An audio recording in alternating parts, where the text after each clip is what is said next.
नमस्कार, TV9 मराठीमध्ये आपल्या सगळ्यांचं स्वागत। मी निखिला, पाहतोय देश महाराष्ट्र आणि बुलेटिनची सुरुवात मोठ्या बातमीनं। लोकसभा निवडणुकीसाठी अजित पवार गटाला अटी शर्थींसह घड्याळ हे चिन्ह वापरता येणार आहे। तसंच आयोगानं दिलेलं घड्याळ चिन्ह आणि पक्ष याबाबतचं प्रकरण हे न्यायप्रविष्ट असल्याची जाहिरात सुद्धा द्यावी लागेल।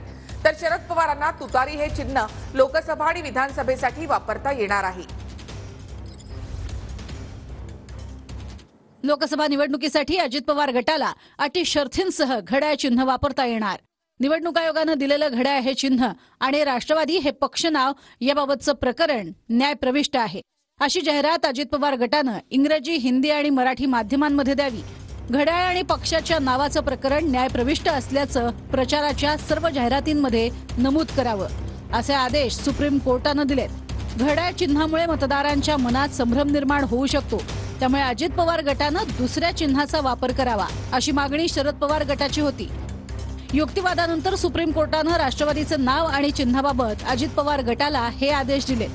शरद पवारांच्या गटाला तुतारी चिन्ह लोकसभा विधानसभा निवडणुकीसाठी वापरता येणार। राष्ट्रवादी काँग्रेस पक्ष, शरदचंद्र पवार हे नाव वापरण्याची मुभा। निवडणूक आयोगानं तुतारी चिन्ह राखीव ठेवावं, सुप्रीम कोर्टाचे आदेश। तुतारी चिन्ह इतर कोणत्याही पक्षाला किंवा उमेदवाराला देऊ नये, सुप्रीम कोर्टाचे आदेश।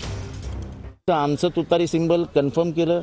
आम्हाला काल इलेक्शन कमिशननी मीटिंगला बोलवलं नव्हतं, त्याच्यावरही त्यांनी भाष्य केलं की यांना बोलवावं लागेल आणि त्यांनी सांगितलं की तुमचं तुतारी सिंबल आता विधानसभेच्या निवडणुकीपर्यंत तुमचं तुतारी सिंबल राहील। आम्हाला काय सांगितलंय तुम्ही डिस्क्लेमरला, म्हणजे ह्याचा अर्थ स्पष्ट आहे की कोर्टाच्या कुठेतरी लक्षात आलं आहे की हे चुकीचं झालेलं आहे आणि हे घड्याळ चुकीने गेलेलं आहे आणि म्हणून त्यांनी सांगितलं की जोपर्यंत कोर्टाचा अंतिम निर्णय होत नाही तोपर्यंत हे तुमचंच आहे असं समजू नका। खाली लिहा की सर्वोच्च न्यायालयाचा जोपर्यंत निर्णय येत नाही तोपर्यंत आम्ही वापरतो।